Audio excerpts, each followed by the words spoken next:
Hello दोस्तों, कैसे हैं आप सब। स्वागत है आपका अपनी YouTube channel Sunny Thakur vlogs में। और मैं आपका दोस्त सनी ठाकुर आज एक बार फिर हाजिर हूँ आपके सामने एक नई वीडियो पर रिएक्शन लेकर। तो दोस्तों, अभी जो हम जिस वीडियो पर हम रिएक्शन करने वाले हैं वो विकास दिव्य कीर्ति सर का जो यूट्यूब चैनल है विकास दिव्य कीर्ति, वहाँ से वीडियो लिया है। और जो सर की वीडियो थी episode 2 introduction of Indian philosophy from Vedas to Osho by doctor Vikas Divyakirti, ये सर की वीडियो पर जो हम रिएक्शन कर रहे थे, पार्ट्स में बना रहे थे, तो ये उसी पार्ट्स का अगला रिएक्शन है। तो जो लास्ट पार्ट हमने देखा था वहाँ पे यहाँ तक सर ने बता दिया था कि जो गौतम बुद्ध थे, उसके बाद गौतम बुद्ध के बाद जब सांख्य दर्शन आया तो सांख्य दर्शन ने दुखों को कैटेगराइज कर दिया था आगे 3 पार्ट्स में। वहाँ तक हम देख चुके थे, तो उसके आगे भी हम कंटिन्यू करेंगे। तो चलिए दोस्तों, वीडियो शुरू करते हैं और फिर वीडियो क्लास में बात करेंगे। तो गाइस, जो इस वीडियो का ओरिजिनल लिंक है वो आपको मिल जाएगा डिस्क्रिप्शन में, आप जाकर ओरिजिनल वीडियो भी देख सकते हैं, साथ ही साथ सर के यूट्यूब चैनल को भी चेकआउट कर सकते हैं। और दोस्तों, मेरे YouTube channel Sunny Thakur blogs को भी जरूर सब्सक्राइब कीजिएगा, बेल आइकन जरूर दबाइएगा, वीडियो को लाइक कीजिएगा, शेयर कीजिएगा अपने फ्रेंड्स और फैमिली के साथ, और कमेंट करके मुझे बताइएगा आपको वीडियो कैसी लग रही है। चलिए दोस्तों, वीडियो शुरू करते हैं।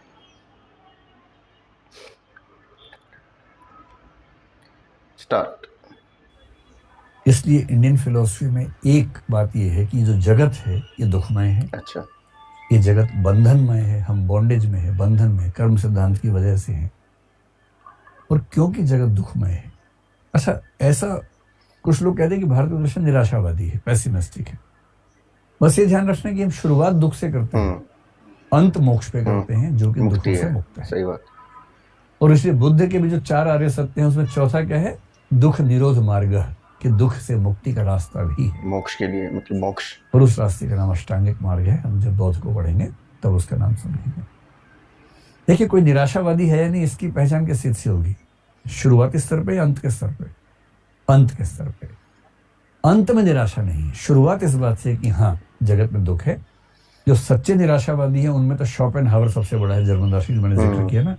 सबसे अच्छे वो हैं जो पैदा ही नहीं हुए, सेकंड बेस्ट वो जो पैदा होते मर गए, सबसे बुरे कौन? हम सब हैं जो मतलब ये सब सुन के आप कुछ कर मत लीजिएगा, है ना। ये एक आदमी ने ऐसे बोल दिया, कुछ खाने पीने के बाद बोल दिया होगा, टेंशन मत लीजिए ज्यादा, इस बात की वैल्यू ज्यादा नहीं लेनी है। अब क्योंकि दुख ज्यादा है तो दुख से मुक्ति के लिए एक धारणा भारतीय दर्शन में चलती है, मोक्ष की। मोक्ष को इंग्लिश में बोलते हैं लिबरेशन। देखिए, हर धर्म कहता है कि इस जीवन के बाद असली जीवन होगा। तो सेमिटिक धर्मों में वो जीवन जो है, बेस्ट लाइफ क्या है, वो स्वर्ग कहते हैं, हेवन, जन्नत। इसलिए यहूदी, ईसाई या मुसलमान का उद्देश्य क्या होता है? जन्नत में जाना, स्वर्ग में जाना, जो ईश्वर की दुनिया है। क्योंकि धारणा ये है, जेनेसिस अगर आप बाइबल में पढ़ेंगे, जेनेसिस का जो 3rd पार्ट है उसमें कहते हैं कि आदम और हव्वा ने, या एडम और ईव ने एक पाप किया, तब वो जन्नत में थे, स्वर्ग में थे, गार्डन ऑफ ईडन में थे। ईडन गार्डन का मतलब कलकत्ता वाला नहीं होता है, ईडन गार्डन का मतलब है स्वर्ग का उद्यान। वहां वो थे, खूब खुश थे, विचरण कर रहे थे। कुछ चीजों की मनाही थी, उनमें से एक काम उन्होंने कर दिया।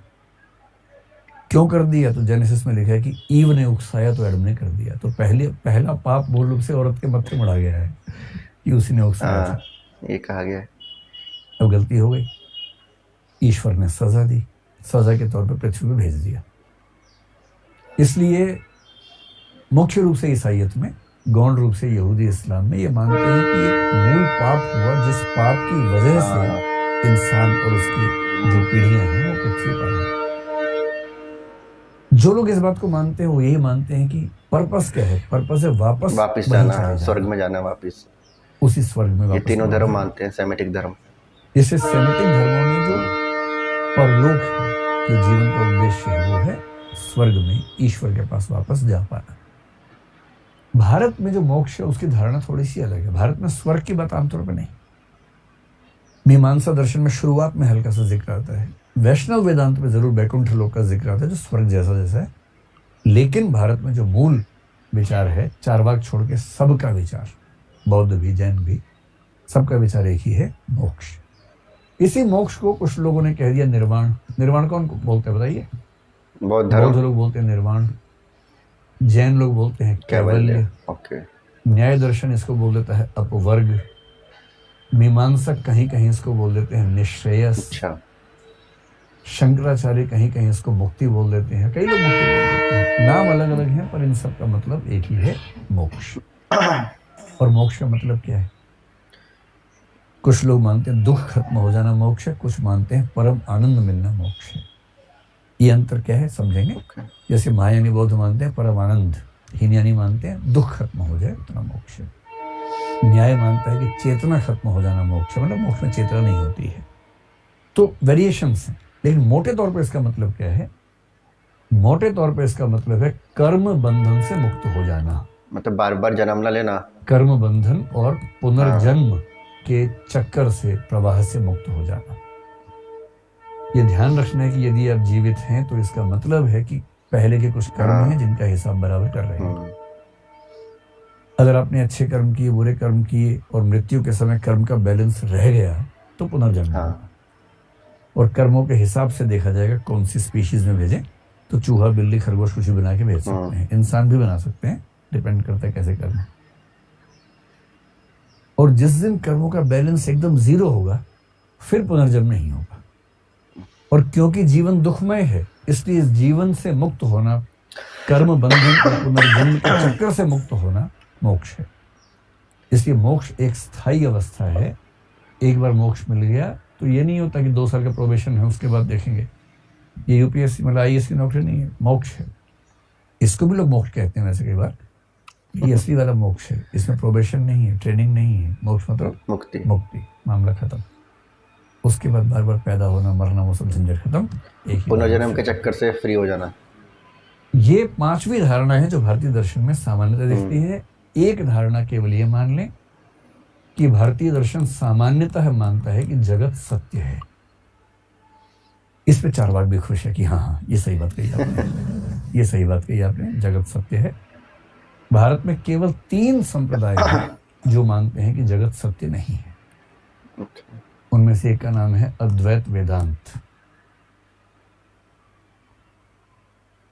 और महायानी बुद्धिज्म में 2 संप्रदाय आते हैं। एक को बोलते हैं माध्यमिक शून्यवाद, ये वही है नागार्जुन नाम के व्यक्ति हुए, उनका है। और एक है जिसका नाम है योगाचार विज्ञानवाद। योगाचार विज्ञानवाद, ओके।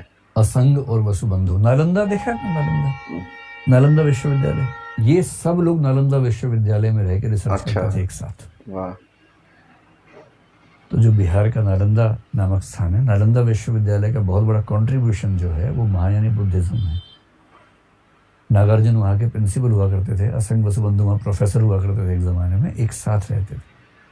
मैं जब नालंदा देखने गया पहली बार तो वहाँ मैंने इन सब का नाम पढ़ा, मैं तो घबरा गया कि ये सब यहाँ बैठते थे एक साथ। तो इन सब लोगों ने मिलकर ये माना कि ये जगत सत्य नहीं है, ये जगत प्रतीत होता है, फिनोमिना है। फिनोमिना का मतलब जो प्रतीत हो रहा है, रियलिटी नहीं है। बाकी सब मानते हैं कि जगत भाई सत्य है। और आमतौर पे आपने शब्द सुना होगा 5 महाभूत, सुना है? 5 महाभूत। हाँ जी सर, सुना है। कभी ऐसा लगा आपको कि आपके लिए कह रहा कोई कि 5 महाभूत हैं उनमें से एक? ऐसा तो नहीं। भूत का मतलब भौतिक पदार्थ से, मेटीरियल से बोलते हैं। तो चारवाक कहते हैं ना 5 नहीं होते, 4 होते हैं। बाकी लोग मानते हैं 5 होते हैं। क्षिति, जल, पावक, गगन, समीरा। क्षिति यानी क्या? मिट्टी, पृथ्वी। जल यानी पानी। पावक मतलब आग। गगन मतलब आसमान, आकाश। समीर मतलब हवा। ये 5 महाभूत हैं। चारवाक बोलते हैं आकाश नहीं है, बाकी 4 ठीक हैं। आकाश तो हमें दिखता ही नहीं ऐसे, तो जो दिखेगा नहीं मानेंगे नहीं उसको। तो उनका तो ये कंसेप्ट है, जो दिखता नहीं है उसको नहीं मानेंगे, बात खत्म। तो कुछ लोग मानते हैं 4 महाभूत, कुछ लोग मानते हैं 5 महाभूत। सांख्य दर्शन ने इसके लिए 3 शब्दों का प्रयोग किया। आपने सुना होगा सत्व, रजस, तमस। कि सत्व, रजस और तमस इन तीनों से मिलकर बनती है प्रकृति। और प्रकृति जो है वही प्रकृति जगत के रूप में व्यक्त हो जाती है। ओके। हम सबके अंदर तीनों गुण हैं। जो व्यक्ति बहुत शांत, धीर, गंभीर हो, पढ़ने लिखने में रुचि रखता हो, उसमें सत्व गुण ज्यादा है तीनों। जो हमेशा एनर्जी में रहता हो ना, हमेशा परेशान है, ये कर दूं वो कर दूं, टाई टाई टाई टाई करता रहता है, जो चाहता है लाल बत्ती वाली गाड़ी मुझे मिल जाए, मैं यहाँ उतरूँ, सब सलाम ठोकें, फिर मैं वहाँ जाऊँ, मैं वहाँ आग लगा दूँ, ये कर दूँ। अगर आपके अंदर ये बहुत ज़्यादा है तो आप रजस गुण से भरे हुए हैं, राजसिक प्रवृत्ति के हैं। और जो हमेशा सोते रहते हैं, उठे, खाया, फिर सो गए। हमारा एक दोस्त था, उसके बारे में हम कहते थे कि संजय जी जब सोते सोते थक जाते हैं तो सो जाते हैं। सोते सोते थक गए, अब थक गए तो क्या करेंगे? सो जाएंगे। सो जाएंगे। ऐसे लोगों को बोलते तमस प्रकृति का, तामसिक प्रकृति का। भारी भरकम खाना, खूब भारी खाना और सो जाना। हल्का खाना, पढ़ना लिखना, गंभीर बातें करना, विनम्र रहना, सत्वगुण। हमेशा गति में रहना, धूमधा करते रहना, रजस गुण है। और सोए रहना तमस गुण है, वो तमस गुण। इन गुणों के मिलने से प्रकृति बनती है और प्रकृति से ही ये संसार बना हुआ है। लेकिन मोटी बात है कि जगत को हमारे यहाँ सत्य माना गया है। अंतिम बात यह है कि भारत में धर्म और दर्शन के बीच में आमतौर पर सहयोग का संबंध है, विरोध का संबंध नहीं। धर्म और दर्शन है, ओके। अब देखिए जो 9 दर्शन है, एक को छोड़ दीजिए बस, चारवाक को। जैन दर्शन, जैन धर्म, बौद्ध दर्शन, बौद्ध धर्म, षट दर्शन, हिंदू धर्म, सनातन धर्म। हर दर्शन किसी धर्म से लिंक्ड है। आगे चल के सिख दर्शन, सिख धर्म। तो भारत में दर्शन और धर्म में बहुत गैप नहीं है, क्योंकि दोनों का पर्पस अंततः क्या है? दोनों का पर्पस अंततः दुखों को दूर करना है। एकेडमिक फिलॉसफी नहीं है ये। अच्छा। ये व्यवहारवादी दर्शन है, अप्लाइड फिलॉसफी है। जीवन के दुखों को दूर करने वाला मामला ज्यादा है। जबकि पश्चिम में आप देखेंगे तो पश्चिम में धर्म और दर्शन में उतना साम्य नहीं दिखता है। यहूदी धर्म में, इस्लाम धर्म में आप देखेंगे दर्शन जो है वो आमतौर पे धर्म से निकलता है। लेकिन जो मॉडर्न वेस्टर्न फिलॉसफी है, विशेष रूप से या ग्रीक फिलॉसफी, वहाँ धर्म और दर्शन का गैप बहुत ज्यादा। ग्रीक फिलॉसफी में, ओके। इसलिए सुकरात की हत्या किसने की? धर्म के लोगों ने की, क्योंकि वो धर्म की धारणा को खारिज कर रहे थे। ब्रूनो की हत्या किसने की? धर्म के लोगों ने की, क्योंकि धर्म से बहुत दूरी हो गई थी। कुछ लोग ऐसे हैं वहां भी, जैसे संत ऑगस्टाइन का नाम सुना होगा, संत थॉमस एक्वाइनस का सुना होगा, संत एंसेल्म का सुना होगा। ये 2-3 लोग ऐसे हैं जो ईसाई धर्म के बड़े विचारक हुए और दर्शन में भी उनका बड़ा सम्मान है। ओके। लेकिन आमतौर पर वहाँ एकेडमिक फिलॉसफी अलग है, रिलीजन अलग है, और हमारी परंपरा में धर्म और दर्शन आमतौर पर साथ साथ चलते हैं, हाथ मिला के चलते हैं। ये एक मोटा मोटा इंट्रोडक्शन था इंडियन फिलॉसफी का। मुझे उम्मीद है कि आप लोग बहुत बोर नहीं हुए होंगे। नहीं सर, थोड़ा तो हुए होंगे। खत्म होने के बाद से आपकी बत्ती सी खिल गई है, मैं समझ रहा हूँ। उसके पहले तो बुझे बुझे थे, अब लग रहा है कि आप दंत मंजन का विज्ञापन कर रहे हैं। मतलब है खत्म होने से खुशी हुई है।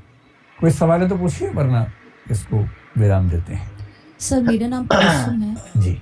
मेरा ये सवाल है कि कुछ सिद्धांतों से समाज में भेदभाव और कट्टरता का भी भाव आया।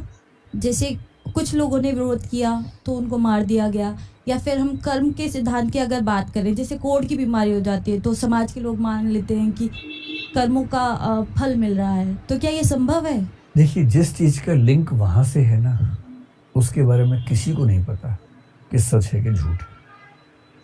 किसी को कोढ़ की बीमारी हुई, क्या उसके कर्मों का फल था? ना कोई साबित कर सकता है, ना कोई खारिज कर सकता है। ये तो आस्था अनास्था का प्रश्न है। अगर आप मुझसे पूछें तो मैं ये कहूँगा कि हर चीज की व्याख्या कर्म सिद्धांत से करना मुश्किल है। जैसे महात्मा गांधी ने ऐसा किया। अच्छा, महात्मा गांधी ने 1934 में जनवरी महीने में बिहार में एक भूकंप आया, हजारों लोग मरे उस भूकंप में।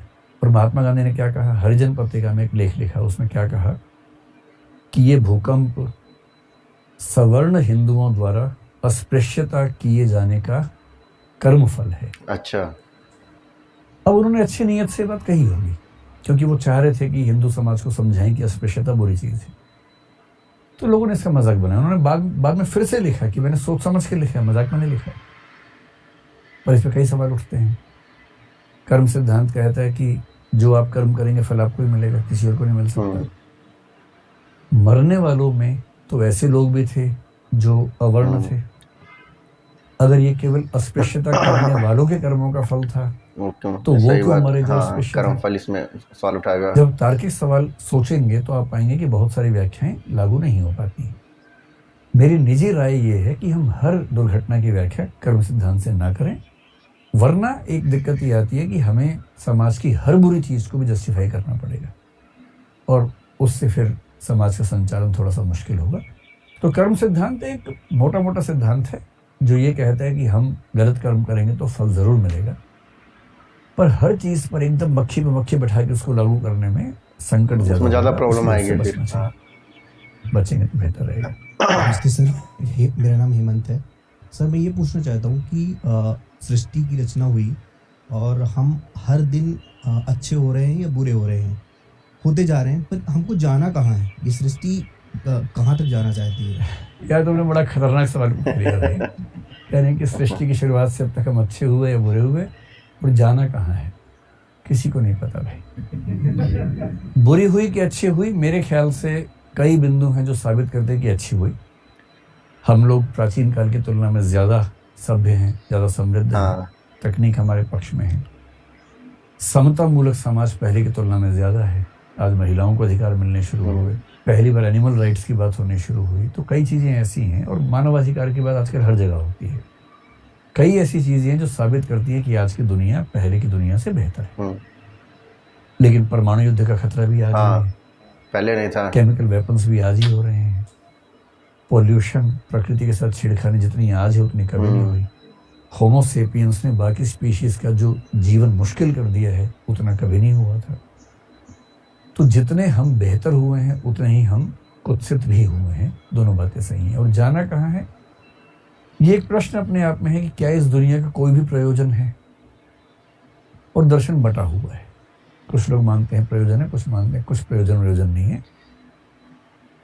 दुर्घटना से हम पैदा होते हैं, दुर्घटना से हम मरते हैं, इतना ही जीवन है। अच्छा, कुछ लोग ऐसा मानते हैं, पर ऐसा मानने से निराशा होती है, वैराग्य आता है। तो ऐसा मानिए मत।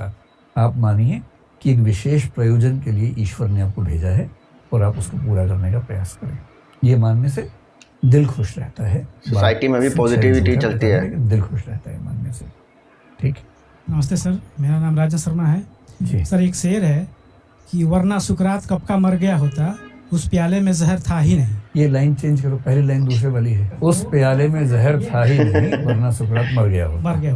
सर मेरा प्रश्न ये है कि आपने जो पूछा कि मॉडर्न अभी आधुनिक समय में कोई बहुत बड़ा चिंतक दार्शनिक नहीं हो रहा है, तो कहीं ऐसा तो नहीं लग रहा है कि हर दौर में मारे जाने का खतरा होता है, इस दौर में मारे जाने का खतरा ज़्यादा है?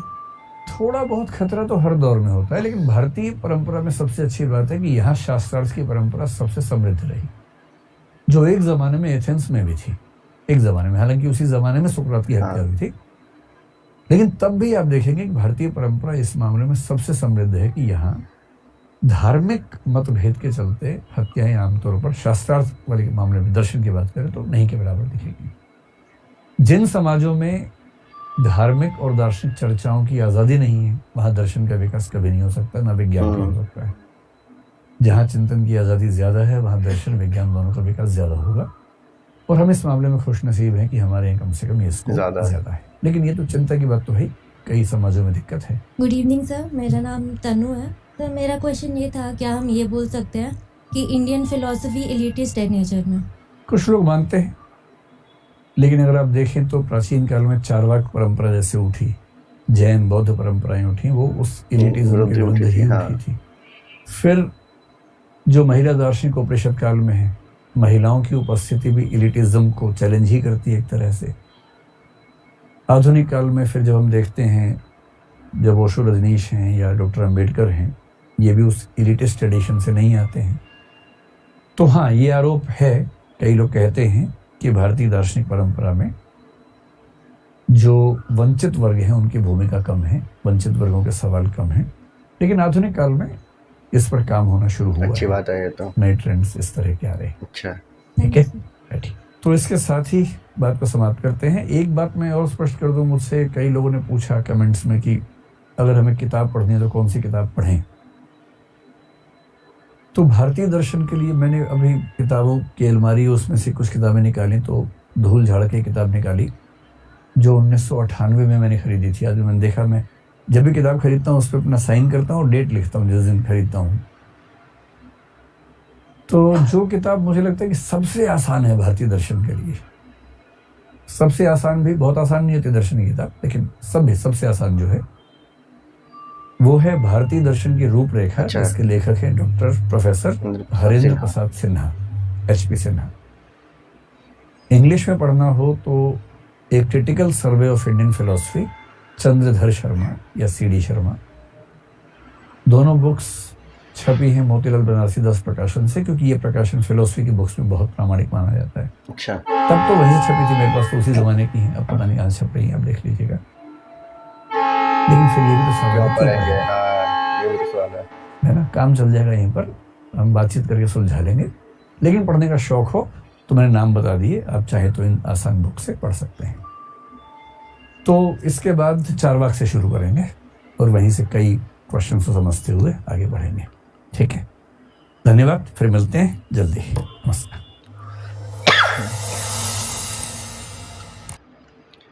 तो दोस्तों, ये वीडियो यहाँ हुई ख़त्म। इसी के साथ जो हम इस सीरीज़ को, सर किस वीडियो की सीरीज़ बना रहे थे, ये सीरीज़ भी यहाँ ख़त्म हुई, क्योंकि ये एपिसोड ख़त्म हो गया है। लास्ट पार्ट था उस एपिसोड का। इसमें जो सर ने सांख्य दर्शन से शुरू किया था, कि जिन्होंने दुखों को कैटेगराइज कर दिया था, और पर जो भारतीय दर्शन में मोक्ष की धारणा है, मोक्ष की धारणा मतलब पुनर्जन्म से मुक्ति हो जाना, मतलब अब हम आगे कोई जन्म नहीं लेंगे, मतलब अगर इस बार शरीर ख़त्म हो गया तो फिर ख़त्म हो जाएगा। पर उसके लिए ऐसा है कि जो हमारे पिछले कर्म हैं वो ज़ीरो हो जाने चाहिए। जब तक वो ज़ीरो नहीं होंगे तब तक हम जन्म लेते रहेंगे, ऐसा भारतीय दर्शन में माना गया है। और जो वेस्टर्न फिलोसफीज़ हैं, वो जो है वेस्टर्न फिलोसफीज़ में धर्म को इतना साथ लेकर नहीं चला गया जितना भारत में लेके चला गया है, भारतीय दर्शन में लेके चला गया है। तो इसीलिए जब वो सोक्रेट्स की हत्या हुई थी, वो भी उस टाइम जो धर्म के लोगों ने ही की थी। ये पिंगू आ रही है पीछे, घूम रही है पूरे घर में, और ऊपर से लाइट भी चली गई है आज। अब पता नहीं वीडियो कैसी बनी होगी। तो जो धर्म की थी, जो सोक्रेट्स की हत्या हुई थी, वो भी धर्म के लोगों ने की थी, क्योंकि वो जो उनकी बातें थी वो धर्म के खिलाफ ही थी। वो बातें जो कर रहे थे वो धर्म के लोगों के खिलाफ कर रहे थे। तो वो बात जो धर्म के लोग उस टाइम जमे हुए थे उनको वो अच्छी नहीं लगी, उन्होंने सोक्रेट्स की हत्या करवा दी। तो ये थी दोस्तों आज की वीडियो। आपको वीडियो कैसी लगी मुझे कमेंट में जरूर बताइएगा। मेरे चैनल सेंट ठाकुर व्लॉग्स को जरूर सब्सक्राइब कीजिएगा, बेल आइकन जरूर दबाइएगा, वीडियो को लाइक कीजिएगा, शेयर कीजिएगा अपने फ्रेंड्स और फैमिली के साथ, और कमेंट करके मुझे बताइएगा आपको वीडियो कैसी लग रही है। जल्दी मिलता हूँ आपसे नए वीडियो में, तब तक अपना ध्यान रखिएगा। Good bye.